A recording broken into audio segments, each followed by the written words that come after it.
Hey, fellow healers. Today I wanted to talk about the impact of dopamine hacks on our nervous system. So, this is kind of a trendy topic, and what's really interesting about dopamine is a really good thing. It's crucial for our survival, but our really fast paced world right now puts us in a position where our dopamine becomes very dysregulated, and that can lead to a lot of health implications. So, one of the biggest triggers for this is excessive use of technology and social media, but we also can see impacts of dopamine with long term chronic illness, negative thought patterns, negative relationships. So, the first thing I want to talk about, because it is such a important avenue here, is just too much technology and the dopamine overload that we get from this. So, technology and social media are designed to give us this instant gratification. It releases huge bursts of dopamine with every notification bell, like, share, text. And this can lead to dopamine overload and eventually desensitization. So, this reduced dopamine sensitivity is when constant overstimulation actually reduces the brain's sensitivity to dopamine. So then it gets harder to feel pleasure from any of your regular everyday activities. Excessive screen time, especially before bed, can also increase cortisol levels, which interferes with sleep, increases stress, leads to inflammation over time. And blue light from screens can suppress melatonin production, which disrupts our sleep and circadian rhythms even more. We know that poor sleep quality impairs our ability to repair and regenerate, and elevated cortisol levels can also lead to chronic stress, chronic inflammation, chronic pain. It can weaken our immune system and reduce our ability to heal. With chronic illness, we can see an overall decrease in dopamine levels that can contribute to some of that fatigue or depression or lack of motivation. We see reduced serotonin levels, which often leads to these mood disturbances or increased perception of pain. And often we see a disruption in the balance between the inhibitory GABA and the excitatory glutamate neurotransmitters, which leads to issues with anxiety, irritability, and even cognitive issues. So, this chronic inflammation and persistent inflammation can damage tissues and impede healing. And we also see the immune system struggling, which makes our body have a harder time fighting off infections and repairing itself. When we think about brain retraining, we look at shifting from these negative states to more positive states. Chronic stress and negative thought patterns can actually deplete our serotonin and lead to worsening depression and anxiety.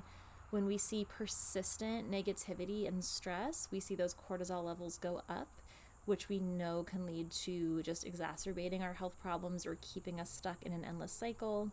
And norepinephrine dysregulation. We see that negative emotions and chronic stress can disrupt the norepinephrine levels, which are responsible for mood and focus and energy. So, we usually talk about the nervous system and the limbic system from the perspective of just our stress response and cognitively and survival skill wise how this affects us. But on the cellular level of neurotransmitters and stress hormones, it's important to know that there's some deeper actions going on there in our body. So when chronic stress keeps us locked in that fight or flight mode, it diverts energy away from healing and repair on a cellular level. And increased cortisol and negativity and inflammation can lead to oxidative stress. So it actually damages the cells and tissues, which further impairs our healing. We want to look at some strategies to mitigate these impacts.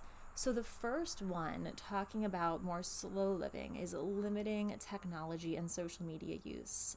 Try a digital detox. Schedule regular breaks from technology and social media to reset your dopamine levels and improve mental clarity.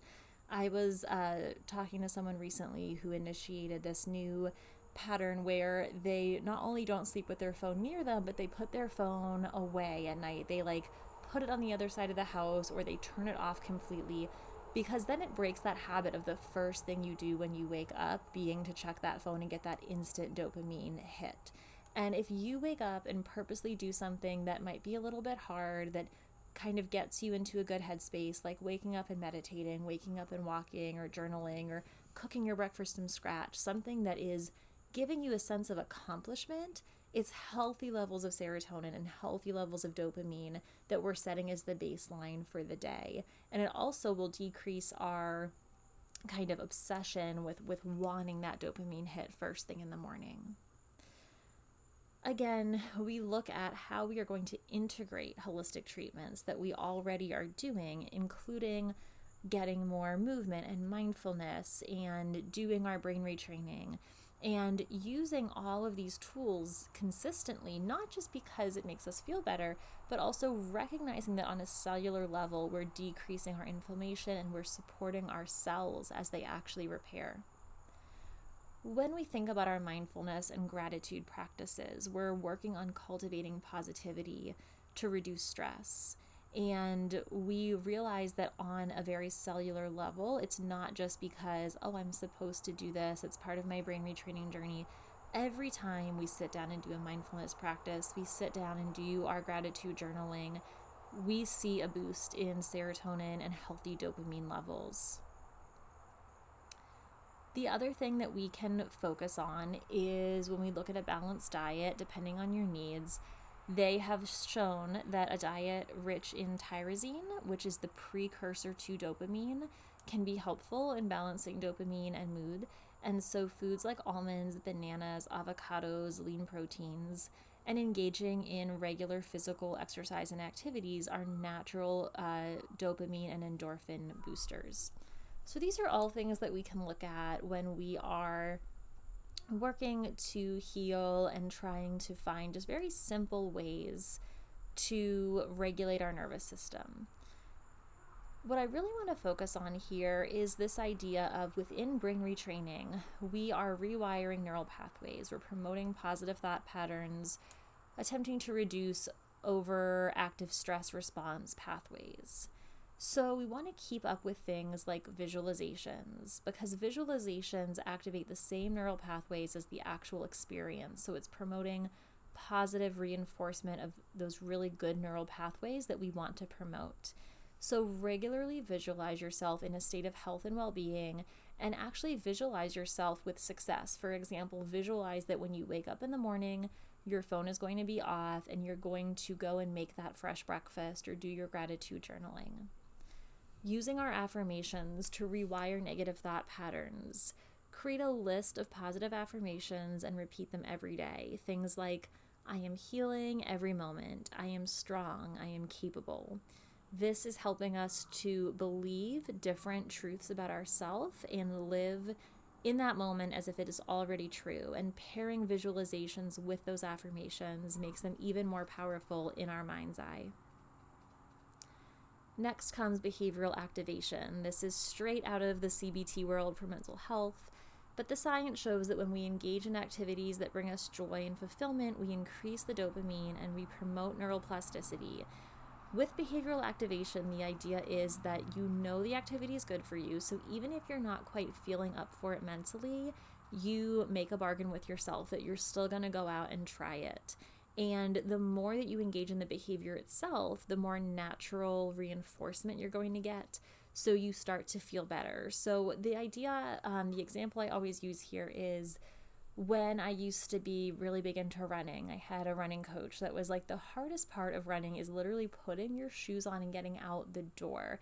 And it's so true with so many things in life, right? The hardest part is actually just psyching yourself up for it, getting those shoes on, getting out the door. And once you're out, a lot of the time you feel pretty good and there's this natural reinforcement occurring. Some of the hardest part is the anxiety leading up to it, the sense of, oh, it's going to be so much today. So this can be true for anything, whether it's going on a walk, meeting up with friends, going to the store. And I always say, give yourself different levels of like an out. So if running is the example, or going on a walk or going to the store, I'm going to say I'm going to put my shoes on, I'm going to get out there, and I'm just going to run around the block once, because that gives me an out. When I get back, I can come home. If I still am not feeling it, I'm giving myself permission to just come home. If I make it around the block and I'm feeling pretty good, then I set the next goal. Maybe I decide to run 5 blocks and I'm still looping back, so I have the option to stop. If I'm still feeling good, I add a little bit more on. So it's the same thing. If I wanted to get out of my house and see my friends today, maybe the first step is I'm just going to plan coffee with that really easygoing person I like to see, and I'm going to have an out. I'm going to have an excuse that alarm is going to go off at the 30-minute mark, and if I need to get out of there, I already know that I have given myself that opportunity. If not, I can add a little bit more time on there. So give yourself realistic goals. Don't push yourself too hard too fast, but realize that sometimes the anxiety or that neural pathway telling us we can't do it is actually holding us back more than our actual ability to get out there. And once we get out there, we might feel so much better that we feel more activated to keep doing that behavior. And having a gratitude practice. Every time we practice gratitude, our dopamine and serotonin increases, our mood goes up, we get more resilience, and we just rewire the brain to focus on the positives, on the things that we're thankful for, rather than the negatives that we're so used to focusing on. Don't forget to keep doing your breath work, spending time in nature, doing your mindfulness, and really slow living is the key here. So with slow living, this lifestyle is emphasizing mindfulness and simplicity and being intentional with our actions.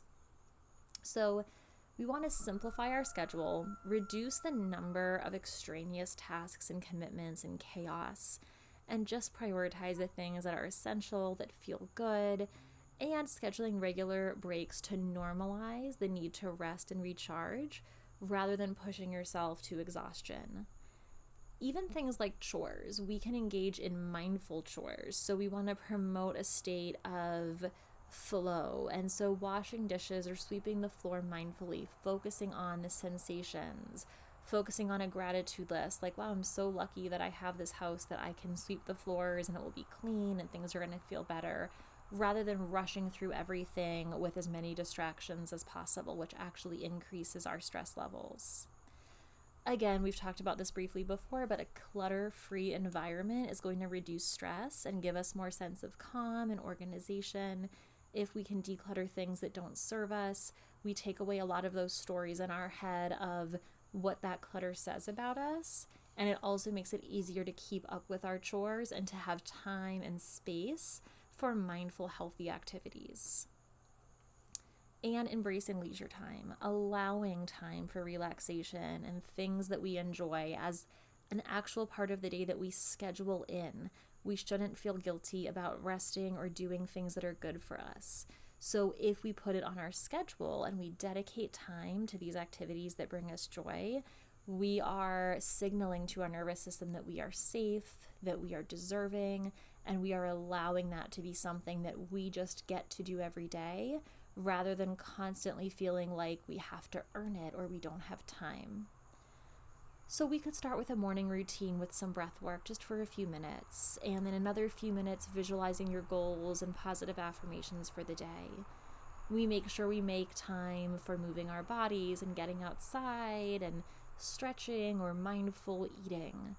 And then at night, we're grateful for what we've done that day. We're showing appreciation to ourselves for taking that time. And then we're relaxing and unwinding. We're giving time to reading or yoga or self-care. So when we engage in these activities and foster healthy relationships and are kind to ourselves, we're maintaining healthy dopamine and serotonin levels, reducing inflammation, and just helping our healing on a more holistic level. I hope this was helpful today for some of us. And if you have any questions on any of these techniques, or any other nervous system or healing tools you'd like to see me talk about more, please let me know in the comments. I love to take requests for different things that you're interested in, and I hope we can talk more soon.